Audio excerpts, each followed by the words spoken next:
The 1 minute video that you did get to see was this. It showed an animation of the double cone, right? And when we're talking mathematics, our cone is a double cone. And we're slicing that cone with a plane. And when we slice that cone with a plane, we have 4 possibilities of when we slice through the cone, of what figure we create. The first one that we're studying is the circle. If we slice parallel to the base of the cone, what we have is a circle. Now, if we tilt that ever so slightly, and it goes through at an angle, we have now stretched it more in one direction than the other. And what we've created is an ellipse. Another one that we have studied is the parabola. If we slice through, but not completely through, one part of the cone, we create a parabola. And the hyperbola is where we slice through both parts of the cone. And so we have what almost looks like 2 parabolas, but it's actually a hyperbola. And we're going to study each little piece. Now, circles you guys studied in geometry. So we learned about circles, we learned about the formula, we learned about completing the square. We did that in Algebra 1, and then we did it again in geometry. And then Friday's notes kind of talked you through the circle. But the notes showed you, and I'm going to talk you through the notes now. So these were the notes you were given Friday in class. So it gave you the picture of what I just showed you. And then the first thing it reviewed is completing the square. So let's talk about completing the square. Whenever we complete the square, what we're trying to create is a binomial squared.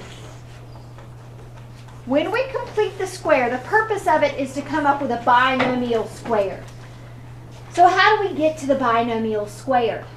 Every time you take half the middle term, in this case the middle term is positive 8, and we take half the middle term and we square it.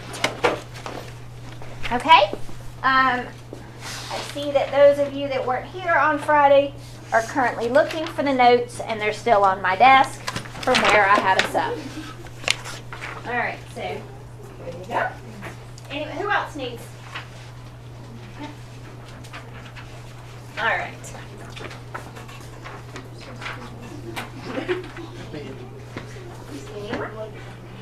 Okay.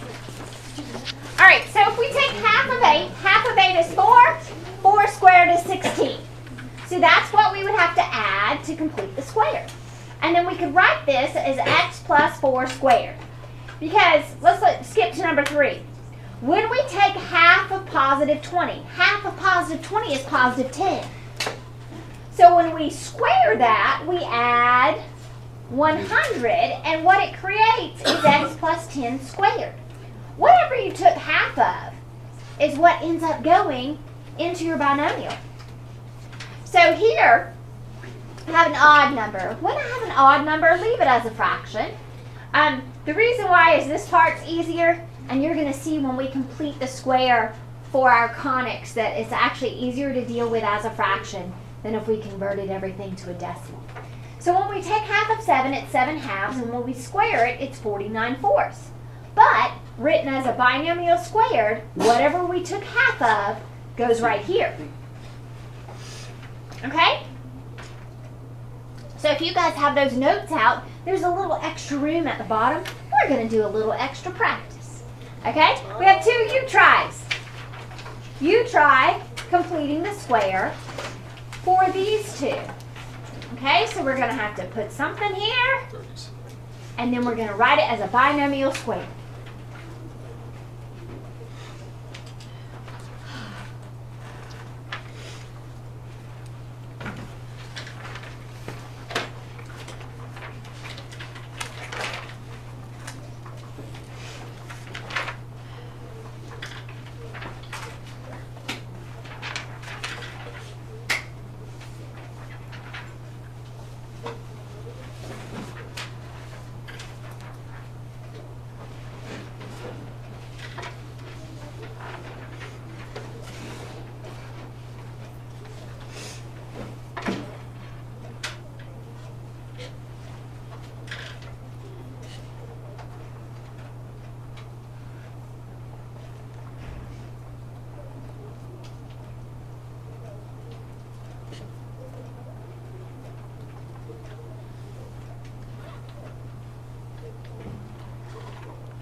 Okay, so when we take half of negative 12, that is negative 6.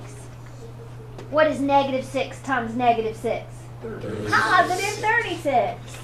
Negative 6 squared is positive 36. So this is what we add. This is what it becomes as a binomial squared. So what's half here? Positive 11 halves. So that's what it becomes as a binomial squared. So here I have to add 11 squared is 121. 2 squared is... Watch her out. That's right.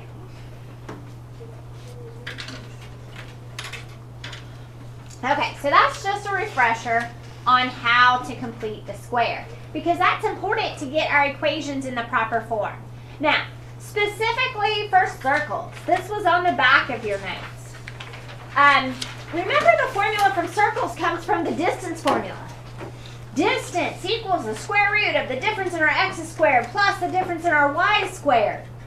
And so that's where the circle formula comes from.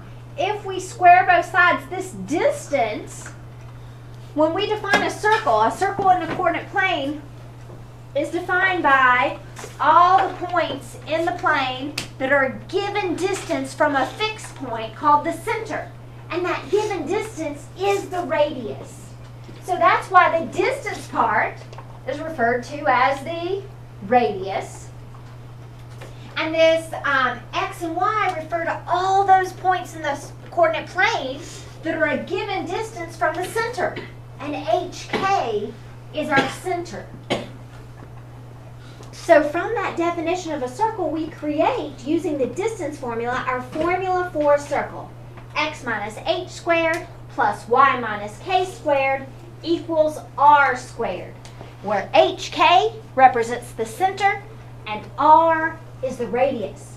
So when we look at these, like number 1, when we look at it, to find the center, this is already in the right form. So we do the opposite of what's with your x, is the x at the center. The opposite of what's with your y is the y at the center. So the center of that circle is the point negative 3, 1. And the radius is the square root of what this equals. So it's the square root of 9. So the radius is 3. So now that we have a center and a radius, those are the two things we need to know for a circle. To graph it, we start with the center. It's the point negative 3, 1. And then we know that all points on this circle lie a distance of exactly 3 units from the center. Now, if I go straight up, straight down, left and right, I can count 3 very easily. So that's what you do. Go up 3, down 3, left 3, right 3, and then to the best of your ability, you would draw in your circle. All right, so number 2 is also in proper form already. So opposite, opposite. This is my center. Square root of this is my radius. So I start at the point negative 2, and because my radius has a length of 2, I go up 2, down 2, left 2, right 2, best of my ability, draw a circle. Okay, now this one, we are given information and we're asked to come up with equations. So we know it is x minus the x value at the center squared plus y minus the y value at the center. What happens to minus a negative? Makes a positive.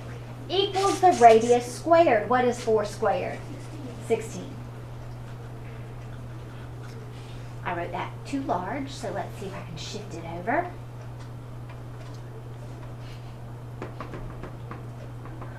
I only shifted parts over. That's more confusing than it was before. Try again. Alright. So there's the first one. Now the second one gives me the center. So I can start it off. X minus 0 squared plus y minus negative 4. Minus a negative is going to make a positive there. But it didn't give me the radius. So what we have to do is we have to plug in this point xy that the circle passes through. We plug in the negative 3. We plug in the 2. And we solve for r. Actually r squared, because that's what we need. So we get 9 plus 36 is 45. All right, so our equation looks like this. I don't need an x minus 0. I can just do x squared plus, all right, let's see if the baby will behave. Y plus 4 squared equals 45. Now, the radius is the square root of 45, which is not a pretty integer number. So I wouldn't ask you to graph that one. The radius would be 3 roots of 5. So I wouldn't ask you to graph it, but you could write the equation. Now this one. The diameter of a circle has endpoints of this. Well, to do a circle, we need the center and we need the radius. I wasn't given either, but how can we find the center of a circle given the endpoints of the diameter? The center is just the midpoint. It's the midpoint. Okay, so to find the midpoint, you add up your x's, divide by 2.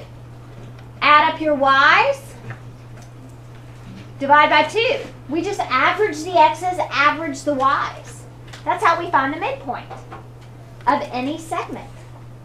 Okay, so we're going to add up the x's. Negative 4 and positive 2 is negative 2.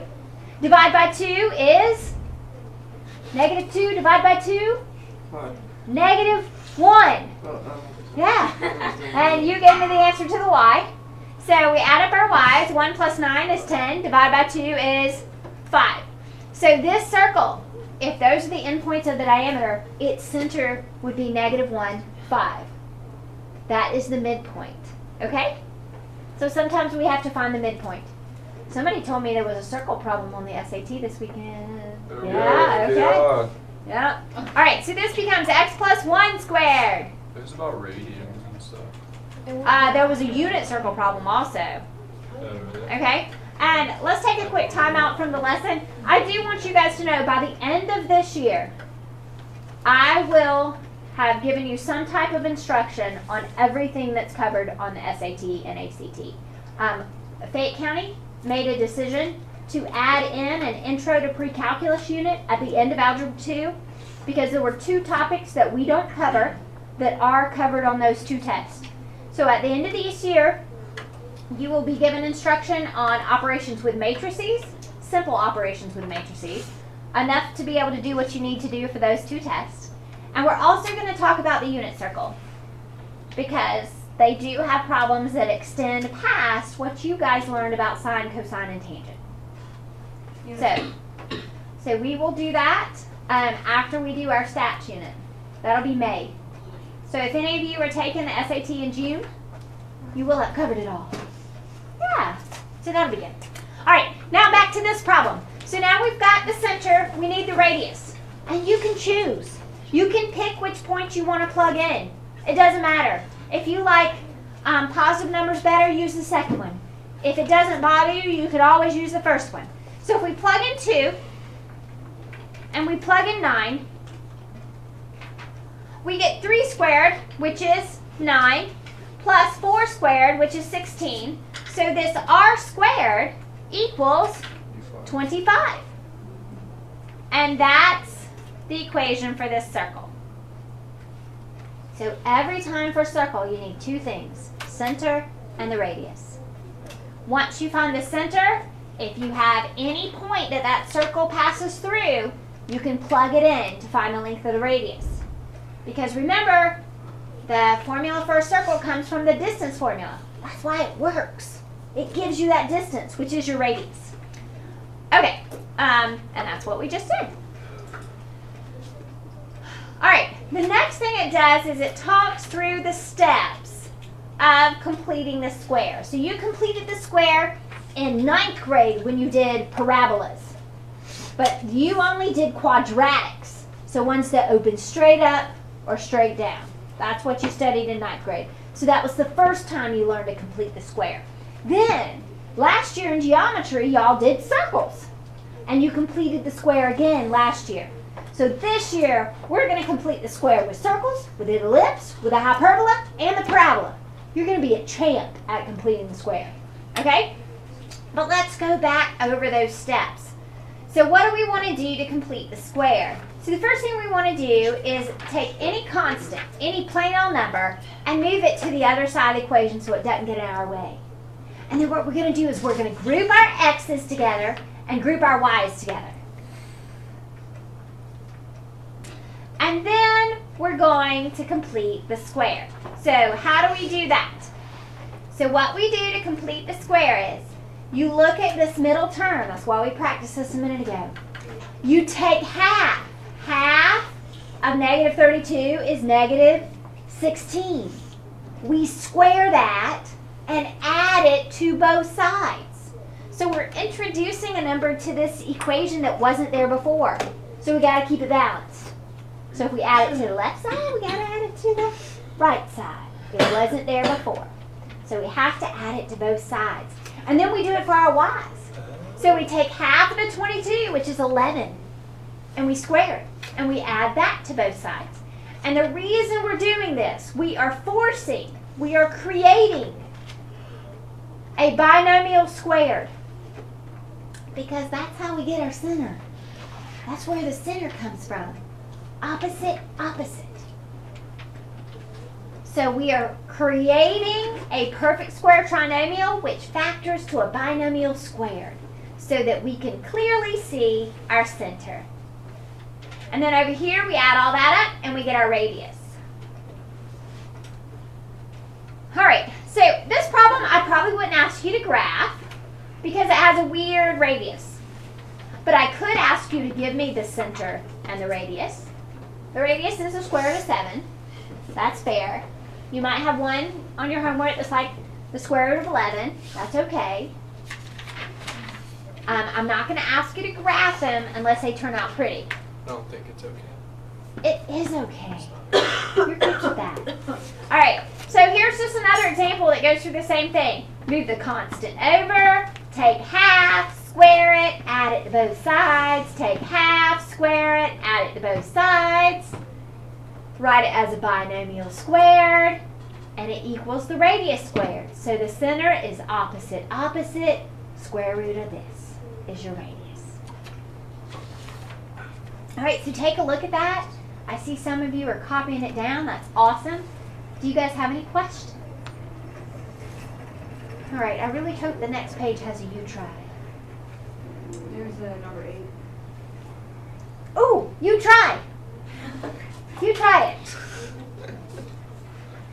You try number 8.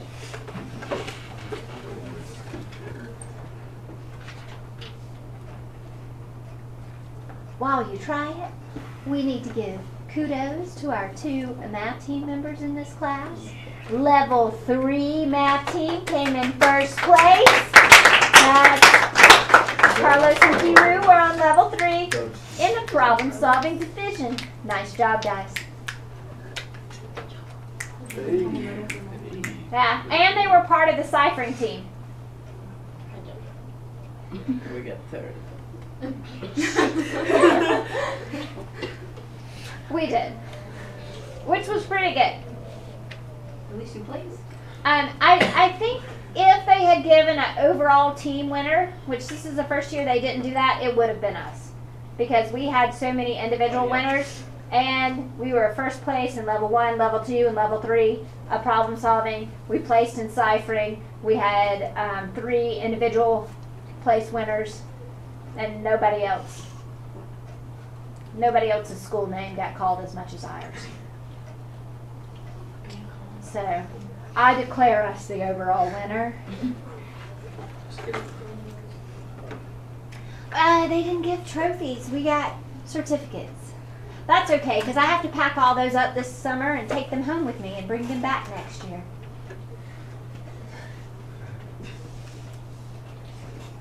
My basement is going to look like a mini Stars Mill.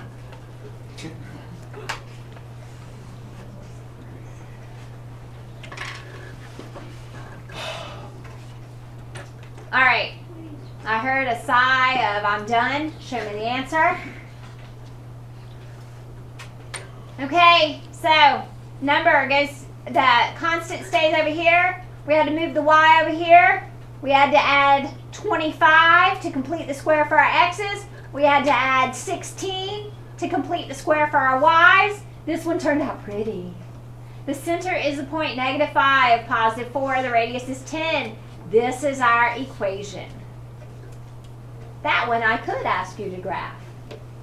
Now, so far all we've done is circles. Pretty soon we'll add more to that. So how can you tell from an equation that you're dealing with a circle, that is the conic you have? Yes. Well, this is what you look for. And I would add these to my notes. Both your variables are squared. If it checks that box, it could be a circle. If it can be written as a sum, like this one didn't look like it to start with, but once I moved the variables to the same side, it was a sum. So both variables squared, it's written as a sum, and the squared variables have the same coefficient. Generally, that coefficient is an understood 1. But if it were something else, like I said, 4x squared plus 4y squared equals 100. That is also a circle. It is. So generally they're 1, but I could give you this, and this is also a circle. How do I know? The x is squared, the y is squared. It's a sum, and they have the same coefficient. Whenever that happens, there's a quick fix for that. Divide out the coefficient. And now it's in the form we like. And I can tell the center is at the origin, and the radius has a length of 5. Okay? That's circles, guys. That's it. That's all there is to it. So I'm going to give you some more practice today. Now, I intentionally did not check Friday's homework because I noticed there wasn't a recorded lesson. Thank you. But I will check both homeworks tomorrow.